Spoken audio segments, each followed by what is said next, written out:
My name's Anna Palmer. I'm the CEO and one of the founders of Punchbowl News.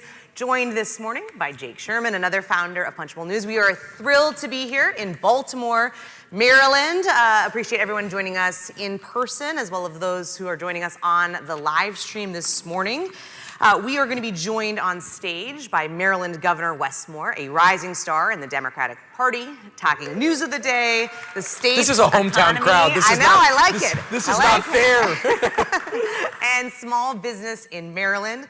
The event is part of our Small Business America's Future event series in partnership with Goldman Sachs 10,000 Small Businesses Voices. A big thank you to Goldman Sachs 10,000 Small Business Voices for their continued partnership to talk about the important topics of the economy and small business and how government can support small business owners. After our conversation with Governor Moore, we'll be joined on stage by two Maryland small business owners who've been through the Goldman Sachs program. We have Brendan McCluskey, founder of Trident Builders, and Tiara Strum, CEO of Strum Contracting Company. A big thank you to all of you who are joining us on the live stream. When we travel on the road, we really appreciate that. I want to remind everyone that we'd love for you to share this conversation on social media. You can find Punchbowl News at Punchbowl News on all social media platforms. And with that, let's welcome the governor to the stage. Governor Moore. Hi, guys. Thank you. Thank you. Thank you, sir. Thank you so much. Thank you. Good morning, y'all. We didn't get a standing ovation. I know. What is going on? We got to spend some more time in the state of Maryland here. I guess we have to get elected. This is hometown, man. This is family. I love it. All right, well, we are going to kick off this morning, as we always do, with a few news of the day questions, because we're Punchbowl News. I'm going to let Jake Sherman take it away. So it's been an eventful few weeks for the Democratic Party. Yeah. No news. We've been on vacation. No, I'm kidding. Give us your pitch about how you feel about how the Democratic Party is doing right now. I think the Democratic Party is energized and united.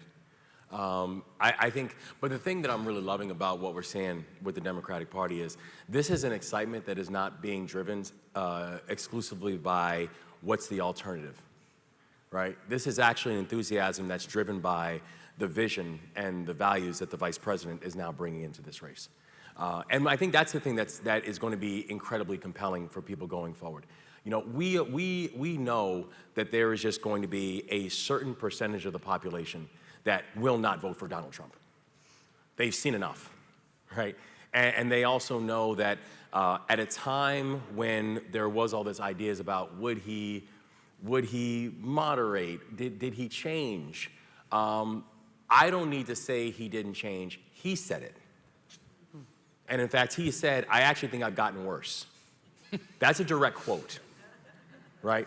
We know what the alternative is. And we know, frankly, how terrifying it is. But the thing that I think people are going to continue to see is as people continue to see more about how the vice president, not just the role that she's played with the Biden-Harris administration, who's been a remarkable partner to the state of Maryland, remarkable partner to chief executives around the country, but how she uniquely has a vision for the next 4 years about what this country can accomplish if we actually choose to accomplish it together. That's going after those uncertain voters, those independent voters. Those are the ones who are going to end up swaying the election. That is not just about energizing a base, it's actually about broadening a base. And that's why I feel, you know, we got a lot of work to do, but I feel very good about our prospects now going into November. A lot of talk about who is going to be Kamala Harris's VP. Do you have an announcement to make right now, or? Yeah. That I do not. Who would you like to see? I mean, there's been a lot of talk about a lot of different folks in the Democratic Party who bring different things. But when it comes to the VP slot, is there something you think Harris should be looking for? The person who she is most comfortable with. I don't do box checking. And I don't do this person can bring me this state or this person can bring me that state, because the truth is, no vice president has brought a president of state since 1960. It's not a real thing. I mean, like to be honest, I mean, did Mike Pence bring Donald Trump Indiana? No. Did Joe Biden bring Barack Obama Delaware? Right? Like, most people, when you really get down to it, that's not how you're making that calculation. Mm-hmm. And I don't think that's how the vice president is going to make the calculation. And I think about it in context where, you know, we went through that process on the gubernatorial side, where I selected a woman named Aruna Miller to be my lieutenant governor when I was running for governor. And this is a woman who was an immigrant to this country, came from India, became the first immigrant ever elected to statewide office in the history of this country. And I remember I had people who were saying to me, in fact, she said to me, when I first called her up and said, I'd like for you to be my running mate. And she contacted me, she's like, Wes, this state has never elected an African American as governor. And you now want to add a woman of color to be your running mate? And it worked out, so. And it worked out. But that's what I told her was, I said, Aruna, I said, the truth is I'm selecting the person who I know I want to be my partner in the work. And I know that if something happens to me, that I trust her to lead the state that my children will grow up in. And I told her, I said, and the truth is that if someone is not going to vote for me because I chose a woman of color to be my running mate, chances are they wouldn't have voted for me in the first place. They would have found something else. They would have found another reason not to vote for me. So I just think that the vice president, and I know the vice president well enough to know that this is not a game of Jenga. This really is a question of, as the leader of the United States, who do you want at your side? And that calculation is not going to be made about who can bring me a demographic or who can bring me a state, because the truth is that I know it's like very much palace intrigue, but it's actually not the way it works. If she wins North Carolina, it's not because she picked Roy Cooper. If she wins Pennsylvania, it's not because she picked Josh Shapiro. If she wins Michigan, it's not because she picked Gretchen Whitmer. It's because the state decided to vote for Kamala Harris to be the next president of the United States. That's the factor she should be thinking about. Let's talk about the Francis Scott Key Bridge. As two people who focus on Congress and on legislating, I know you've been working the delegation, you've been working Capitol Hill for months to try to ensure the full share, which President Biden promised after the collapse. You estimate, I think, $1.8, $1.9 billion to replace the bridge by 2028. Yes. How important is it to get Congress to act this year to ensure that money? It's imperative. It's imperative because the bridge is a crucial artery for the Port of Baltimore, and the Port of Baltimore is just an absolutely crucial element to our American economy. 2/3 of the U.S. economy is supported by the Port of Baltimore. To include, by the way, 900 small businesses that support the Port of Baltimore. And when you're talking about something that 2/3 of the country gets its supplies from, if you order something from Amazon, for example, chances are it came through the Port of Baltimore, right? If you're buying a new car, if you're buying agricultural equipment, if you're buying spices or sugars or coal, chances are that's coming through the Port of Baltimore. And why that bridge is so important to get it done quick is, especially when you're talking about things like hazmat materials, oil trucks, et cetera, they can't go through tunnels. Right. So the Fort McHenry Tunnel, the Harbor Tunnel, they cannot go through them. They can only go over bridges. And so the sole lane for them to go to the Port of Baltimore is now collapsed. What we're asking for and what we've been working with Congress, and I've been very encouraged by the amount of bipartisan support we've gotten. I'm literally on the phone with members of Congress every day. I was on the phone with I was speaking with 2 senators yesterday about this. And the thing we're pushing for and advocating for is essentially bridge financing. It's essentially, and that's really what the cost share is. So when, I'm explaining to people, between insurance and potential pending litigation, Lloyd's of London said this is going to be the most expensive maritime tragedy in the history of this country. So we're pretty certain the American people are going to be made whole on this. But we have to get moving now. Right. And if we can get this done with bipartisan support from Congress, we will have that bridge built in 2028. We will get the Francis Scott Key Bridge redone. And frankly, collectively, we are going to do something so spectacular that the entire country is going to see just how Maryland moved, and the entire country is going to be very proud about what Maryland got done. All right, we're going to shift to the topic of the day, the economy and the state of small business in Maryland. Set the stage for us. Let's talk kind of economic development. How do you rate the current status of the economy in Maryland? I would say that we are asset rich but strategy poor. You know, we have some of the best entrepreneurs in the country here in our state. Some of the most innovative thinkers. We have some of the top institutions of higher education. We've got 16 community colleges. We have 4 HBCUs. We have over 14 military installations. I mean, we have so much in terms of the basic core assets for the state of Maryland. The problem is we have not had a strategic plan. And we haven't had guidance, and we've frankly made it far too difficult for a lot of our small businesses to be able to succeed. You know, and governor was the first office I ran for. I never ran for office before. I decided, hey, I'm gonna run for governor. And you've lived to tell the story. And I've lived to tell the story. That's crazy, actually. But I was, you know, before that, I was in the military. I worked in finance. I ran one of the largest poverty-fighting organizations in this country, and I was a small business owner. And so when people say, you know, it's difficult to have a small business in the state of Maryland, I'm like, yeah, I know. I had to do it myself. And it is far too difficult. It's far too difficult in the way that people have to go through the permitting and regulatory process. You know, there are still businesses that it takes 3 years to get a permit in the state of Maryland. You know, it's far too difficult when it comes to basic access to capital, especially when you're talking about things like minority-owned businesses and women-owned businesses and veteran-owned businesses, where the early capital you get is essentially, you know, friends and family rounds. The problem is we all don't have the same friends. Right. And we all don't have the same family. So getting basic access to capital to turn an idea into something that's a growing business is really challenging. And so really what we've tried to do is we've tried to put together that strategic plan and level the playing field. So in our first 18 months of office, we've introduced legislation that focuses on things like permitting reform and regulatory reform. One of the first bills that I introduced and I personally testified on behalf of, and we got passed bipartisan, was access to capital, and just making sure that we can increase access to capital and increase liquidity for our small businesses.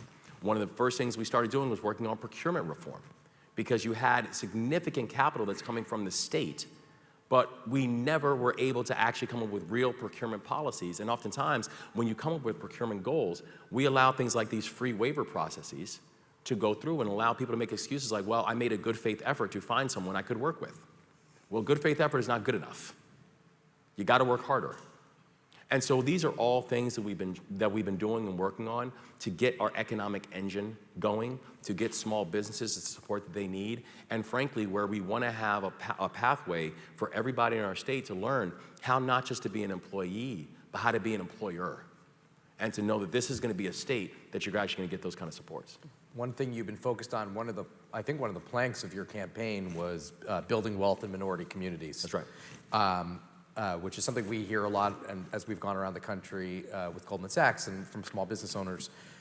Talk about how that manifests itself and what you're doing to make that happen. Yeah, you know, I think about a report that came out, I believe it was last year, where it talked about the racial wealth gap and its impact on American society.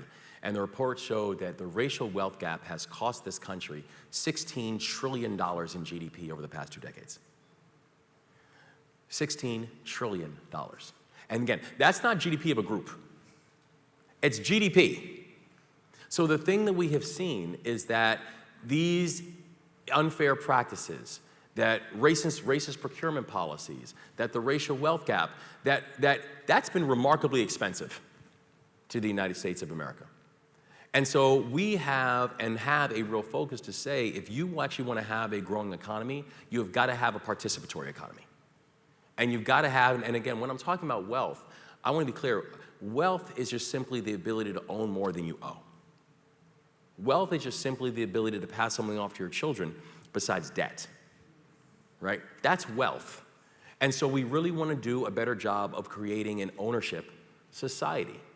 And first, that means being able to be honest and unearth some of the things that have caused the racial wealth gap. The reason that we have a racial wealth gap of 8-to-1 in the state of Maryland is not because one group has worked 8 times harder, right? You can't understand how we got there without understanding the Homestead Act, without understanding the unfair usage of a GI Bill, without understanding unfair appraisal values in historically red-line neighborhoods, without understanding racist procurement policies.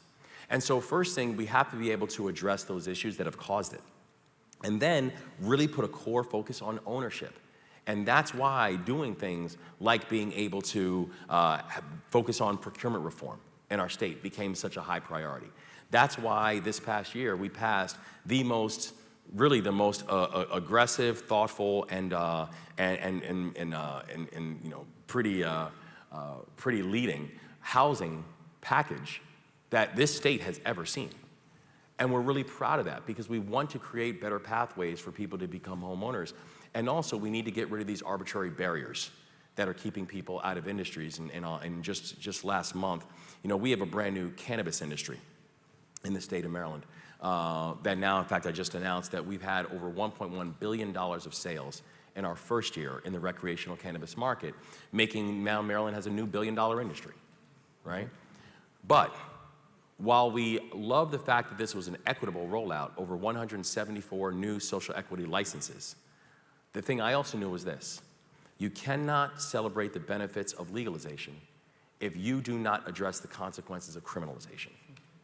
And so it's why just last month I signed the largest mass pardon in the history of the United States of America, pardoning 175 cannabis convictions, because we're not going to continue punishing people for something that's no longer illegal in our state.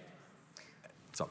I want to shift gears a little bit because we've been kind of having these conversations with lawmakers and small business owners over the past 3 years or so. And one of the biggest challenges, you laid out many that are kind of happening across the country, but childcare is truly, as a small business owner, as somebody who's trying to recruit and find talent that can work. Goldman Sachs 10,000 Small Business Voices regularly surveys their small business owners going through the program. And recent data showed that the lack of childcare is hurting small business growth and negatively impacting bringing on employees. That's right. What can you do in this state to make sure that childcare isn't that big of a barrier? We can do what we just did. We just made the single largest investment in childcare in the history of the state. Because if you are not investing in childcare, you are not going to invest in a growing economy. Because you're asking people to make a choice between making sure my children are safe and secure or going back into the workforce. With every single increase that we continue to see, decrease in funding in childcare, you're going to watch an increase in unemployment, particularly amongst women. And so we made the single largest employment in childcare in our state's history, because having the ability for people, and particularly women, to get back in the workforce is going to have a market advantage. And I'm telling you right now, the things we've been able to do and push on this, it is working. Because when I was first inaugurated, Maryland was ranked 43rd in the country in unemployment. Now, and I look at the numbers all the time, I love the data actually, especially when it's going in the right direction. Now, for the 12th straight month, Maryland has amongst the lowest unemployment rates in the entire country. This month, Maryland's unemployment rate is 2.8%, amongst the lowest in the country. But a big reason for that is because we've been very intentional about things like childcare, things like Medicaid enrollment, getting people back into the workforce. Because if you can get people back into the workforce, you're actually going to watch the kind of participatory economics that a state is going to need to thrive. One thing we hear also a lot about is workforce development, finding the right people for the right jobs. 80% of small business owners who took a recent 10,000 Small Business Voices survey said they found it difficult to find qualified candidates for open positions. As small business owners, we spend a lot of time hiring the right people for jobs. What kind of policies could help with that? I mean, you do have a lot of leading universities in the state. Yeah. How do you keep people here and help people find the right candidates for jobs? I know it was wild because it was one of the big things that we saw as soon as we came on board, that there were two available jobs for every single person filing for unemployment. And people were like, well, how does that make sense? And it makes sense because there's a skill set divide, right? That you had people who were available and ready to work, but just not with the skill sets that our employers needed, particularly when you're looking at the growth and just the diverse economy of the state of Maryland. How we're looking at everything from cyber to biotech to advanced manufacturing. Like, there were certain skill sets they were looking for that our applicants didn't have. So there's a few things that we started doing. One, we started making sure we're actually working in tandem with our private sector partners to understand what skill sets they were looking for. And one of the big takeaways was that they actually weren't looking for people with the degrees that people were going after. Right. Where we said, we have some of the best four-year colleges in America here in the state of Maryland, but we are going to end this myth that every single one of our students have to attend one of them in order to be economically successful. Right. It's not true. So creating better pathways for things like trade programs and apprenticeship programs, which we've made historic investments in. We also made Maryland the first state in this country that now has a service year option for all of our high school graduates. And the reason we wanted to do that is this, is particularly that age range between the 18 and the 23, kind of like what people call the opportunity youth.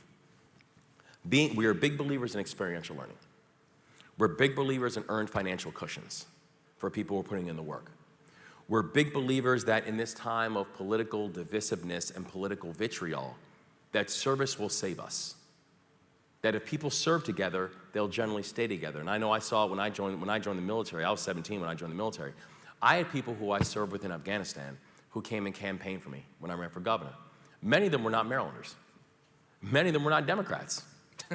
But they just came and door knocked on my behalf because they said, I just want to tell you about the guy that I served with. But another big reason why the service year has been so revolutionary, it's workforce development. Some of the main people who have been signing up to take on our service year option students haven't just been nonprofit organizations and haven't just been government agencies. It's been the private sector who have said, wait a second, you're trying to tell me I could have someone who's motivated, who's gonna receive financial literacy, financial education coursework, someone who's gonna work in a group, in a cohort, I'll take 4. And so we really wanted to try to come up with new and unique ways of getting people into a workforce pipeline. I believe that once people get that feeling of what it means to show up every day and get a paycheck, it's something that they then leverage for the remainder of their life. And so getting more people involved by working with the private sector and our nonprofit partners to figure out what skill sets are necessary, I think has been an absolutely crucial, a crucial gateway for us. Governor, we are almost out of time for this portion of the conversation, but before we let you go, I wanted to see if you could kind of share a bit about how important small business owners are to the state of Maryland, particularly coming out of COVID. There's a lot of small business owners who have, kind of been able to make it and hopefully grow as the economy has gotten better. I mean, there are lifelines. Like this group right here, this is our backbone. This is where economic growth comes from. This is where opportunities, this is where dreams actually come true. You're not gonna find a single economy that thinks that we are just gonna rely on the Fortune 100s to be able to make us grow. That's not real. The ones who are gonna make Maryland special is gonna be you all. It's gonna be the ones who have the courageousness and the boldness to take an idea and to turn it into something big, where you're not just changing the life for you and your families, you're changing the life of your employees. You're changing the lives of your partners. You're changing a perspective of a city.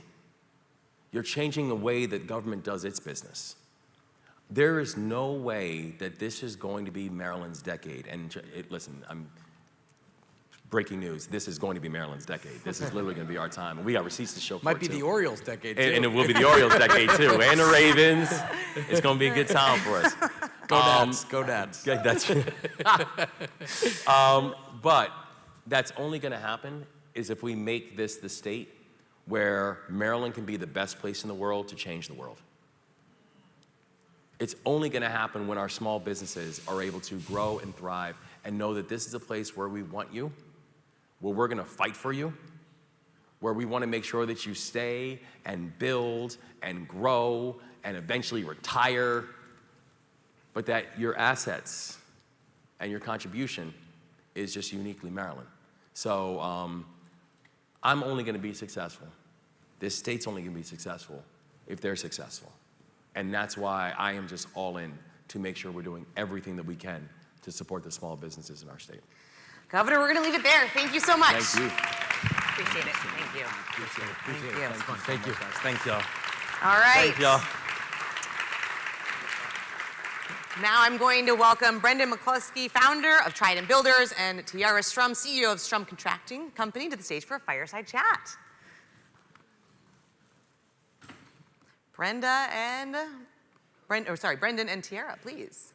Well, they're hugging the governor. I get it. You know, I would too. The standing ovation wasn't enough. They need to get a hug. All right, come on. We're ready. Thank you. Tiara and Brendan, please. Thank you, thank you, thank you. Well, that's a tough act to follow. Yeah. We're up for it. I love it. We're going to start, I'll start with you, Tara, and then we'll go to you, Brendan. Tell us a little bit about kind of your background, the small businesses that you're running. Would love to just get a little bit of background for everybody here who doesn't know you in the crowd. Okay, well, first I would like to say thank you to Punch Bowl for having me, and look, I'll speak for you too. You know how I usually do now. Thank you all, and thank you Goldman Sachs for allowing us to just even be here and to talk about our journey as small business owners. So Tiara Strum, CEO of Strum Contracting Company, Inc. We are a family-owned business. We've been in business for 37 years. My father created it in 1987, and I've been working within the industry for about 11 years. We're a welding and fabrication firm, in the heavy civil transportation industry. So we do bridges, tunnels, pipelines, port enhancements, those types of things within the aspect of welding and fabrication. So that kind of just to give you a little kickoff of who Strum Contracting is for a little bit, and I'll pass it over to you. Yeah, absolutely. Hi, so my name is Brendan McCluskey. I'm the founder of Trident Builders. We've been in business for a little bit over 9 years. We are a commercial general contracting firm, so about 50% federal work. The other 50% is private sector, usually very technically driven, design build type of work. We seek out the hard stuff. So we covered a lot of topics with Governor Moore. I'll quiz you on the minute. No, I'm kidding. Childcare, Brendan, is something that is a big issue for hiring and retaining talent. We see it all the time, and I think all small businesses see it. What have you seen at Trident Builders in terms of childcare and how it could impact the workforce? Oh, absolutely. You know, it's funny. So I represent a very male-dominated industry, and you think that we'd be oblivious to these sort of issues, but I mean, I've had to deal with this firsthand. Just 2-3 months ago, we lost a young woman, just turned 30, just got married, but with basically babies on the horizon. She more or less looked at the cost of childcare and the arrangement of what her job responsibilities were at our industry. That she needed to find something more stable. So I ended up losing her to a multinational insurance firm that had all the work from home benefits, very generous child care benefits and whatnot. And small businesses can't compete. And then the frustrating thing is that that young woman, I mean, I invested 4 years into that woman, and she really understood our back of house business operations. Frankly, I had her on a pathway to profit share and maybe even equity at some point. My chief executive assistant, she's 60 years old, right? So I've got maybe 5 years left with her. So I need to start grooming that replacement. And I do have another young woman that is 24 in that role, but am I going to be faced with the same sort of scenario in 2 to 3 years' time? It's a real problem that even my industry is grappling with. Well, on the flip side of that, with Strum Contracting, again, male-dominant industry, being a female at the helm, we actually provide paternity leave for our men and women, our construction workers. So, everybody should be able to have that opportunity to bond with their child.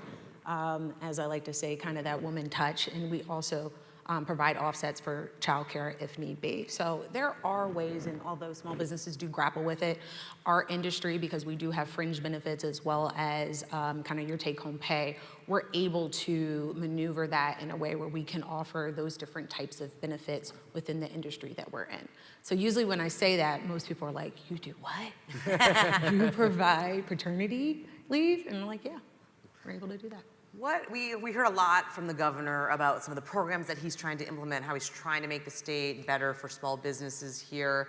What are some of the opportunities that you've also seen here, when it comes to growing your business coming out of COVID? The governor's often said that this is going to be Maryland's decade, and I think he's right. And I think it's because the small business ecosystem is just a force multiplier for all the policies that he's doing, right? We are small and we're nimble. We can experiment, we can take risks, we can try new things. And I think in terms of the business opportunities, I'm very bullish on Baltimore. I love this town, right? This is an adopted home for me. But I also see the opportunities for entrepreneurs is that we're kind of a weird group of people. Like we, we are. We look at problems we're as opportunities, around, so. right? Yeah, but entrepreneurs like just fundamentally have a different mindset, right? And I'm looking at 13,000 vacants. I'm looking at thousands upon thousands of disconnected youth, right? I see those as opportunities. The day after the Key Bridge collapsed, I was calling Tierra because I've been working on this program trying to figure out a way to replace blight with panelized modular energy efficient housing, but tied to workforce development for semi-skilled labor, which is something that we're desperately lacking in our industry, right? The day after the Key Bridge collapse, I'm talking to her being like, look, you're gonna have plenty of iron workers and demolition guys that are necessary. Let's figure out ways to start building that pipeline of these kids in these neighborhoods that don't have a lot of opportunities and have been failed by multiple institutions. Let's get them on a pathway to success, right? And I think the governor's leadership has been basically providing the framework to allow people like us to be successful and to engage in those sort of things. Yeah. In addition to his leadership, there's a project that Strum and Trident are working on together, and actually some of the owners are here in the audience, Mass Alliance with a cannabis grow facility. And we can directly correlate some of his policies as well as through the Department of Commerce, the Cannabis Commission Fund, as he was just talking about Black and brown people, and as he did the pardons, a couple weeks ago, he was also able to establish this fund, and directly the fund was able to help fund Strum Contracting and Trident Building coming together to work on this project to help them build out of their cannabis facility. We have 26 subcontractors, and out of the 26, 15 of them are MWBEs, and 70% of the program are going to MWBE companies. So with that being said, just showing some of the policies and some of the things that he is creating at the state level is truly trickling down to the mom and pop small businesses we have here in the Baltimore area today. Well, Yeah. Maryland, period. Well, and again, I wanted to also say thank Goldman Sachs because it imparted an awful lot of education. And the fact is that we're two alumni, but we're also coaching these small businesses along. We're teaching them how to get their books in order, like the importance of bonding and banking relationships. And these are all things that we've gotten our scars over the years running businesses, right? But but us being able to help cultivate another generation of small business owners and build that ecosystem, it's very much a pay it forward type of sort of approach. Yeah, in addition to that, we also have a wonderful small business owner in the room right now that she essentially is the first minority woman-owned, she owns basically the block, as they would say, as well as first waterfront property here in the Inner Harbor, Baltimore area. She also was a Goldman Sachs graduate. So I will definitely say, in addition to that, Goldman Sachs has been a true leader in the Baltimore area and really helping to prepare small businesses, face the future, but also continue to grow and scale. One of the joys of working with Goldman on this program is traveling around the country, which we have. We've been to many different places with Goldman, meeting small business owners like yourself who have been through the program, North Dakota, Arkansas, all over. So you talked about mentoring up-and-coming businesses. Talk about what your biggest takeaway was from being a participant in the program and how it's helped you. Good. So I understand. I'm gonna go first because I was 2015. Stop. Okay, so I actually did in 2015. I did the national program through Babson College because we did not have an official Goldman Sachs program here in the Baltimore area. And I will say it was a great opportunity and a blessing because Babson College is the #1 college for entrepreneurship in the United States of America. So not only being able to go through the program, but also being taught by some of the professors that, are teaching entrepreneurship every day, all day. So one of the great things that I'll say I was able to take away from the Goldman Sachs program, not only, we all have to do our growth strategy and our growth plan, but one of the things that I definitely found, definitely for some contractors, ensuring your financials are straight. Because there is a real thing about access to capital, and especially being, a small business, but also let's just put another layer onto that for a small minority-owned business.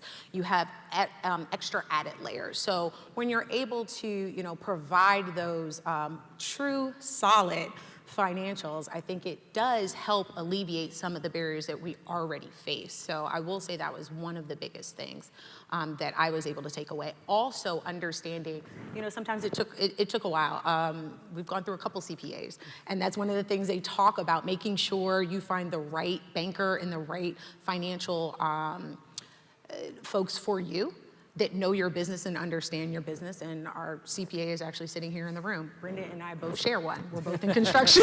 It just happened to that we're in this. Yeah. Coincidental, absolutely. Yeah. So I went through the program in 2017, and I started my company in 2015. I got a phone call from Alicia Wilson, who's now with JP Morgan Chase. At the time, she was with this multi-billion-dollar real estate development that was happening in the same zip code where my company was. Now, I can tell you that when I got the phone call, I was really frustrated. My business was on fire. I was 2 years into it, right? I had worked for some of the biggest and best construction and development firms in the country. I had a business undergrad, I had an MBA. The last thing I thought that I needed to do was go back to a classroom. I couldn't have been more wrong. Basically, the program was fantastic. A lot of people call it like a mini MBA. I actually don't think that's the case. I think it's a hard knocks class in terms of scaling and identifying like where like strengths and weaknesses within your company is running. And it allowed me the space to start thinking strategically again, because I was literally in a tactical like firefight every day, just trying to keep the doors open and the lights on. And through the course of the program, I was able to develop a growth strategy. I built that strategy, I followed that strategy, and it stabilized my company. And it's funny, I am now looking at like, hey, now what's the real big opportunity, right? Like, what is the $300 million a year in volume type of opportunity? And again, using the practices that I learned in the program, it seems to work. All right, we are just about out of time, but before we let you go, there's a question that I almost always ask all of the small business owners. You have, staffers, people, advocates on the live stream in here. Would love to get what's your one takeaway you want lawmakers here in Baltimore and in Washington to keep in mind when it comes to small businesses? If you could snap your fingers and make something happen, which you can't, but it's a fun thought exercise. My first, thing that I would impart in them is that there's a lot of noise, right? And there's a lot of big, loud voices from various interest groups. Small business doesn't necessarily have that platform. And that's why this Voices program is so critical, because it's very lonely, right? There's only one of me in my company. There's only one of her and hers, right? So we're able to commiserate with each other, but there's nobody else that we're commiserating with in our company. And I think what policy really needs to focus on is to cultivate a nurturing environment, all right, almost like a cradle environment, and to build these companies, these small businesses, and let them grow and flourish, because they're the ones that create the new jobs. They're the ones that create the new opportunities and the new approaches, the new solutions. All too often, big insurance companies or labor or whatever, they pick and bite at us, okay, and they're almost like eating the baby in the cradle, all right. And I think that if government leadership really focused on realizing how critical small business was to the broader economic ecosystem, I think that would be my biggest takeaway. I would actually say, I would ask them to focus a little bit more on what Governor Westmore is doing here in the state of Maryland, and how his policies, how he is really doing an all-government approach with small business workforce development, because I also sit on the governor's workforce development board. So understanding we need staff, we need employees, we need small businesses, we need government, we also need the banking industry, all of us coming together. So I would almost say maybe take a page out of his playbook to see how other states and other states can really help other small businesses. But I think we're on the right path. So I would say take a look at State Maryland. Tiara, Brendan, thank you so much for your time this morning. We really appreciate it. A big thank you to Governor Westmore and his team for making this event possible, as well as the long-term partnership with Goldman Sachs 10,000 Small Business Voices. We will be going around the country, so if you have other events, you can join us at our punchbowl.news is our website, so please sign up. We'd love to see you there. Have a great day and stay safe, everybody. Thank you so much.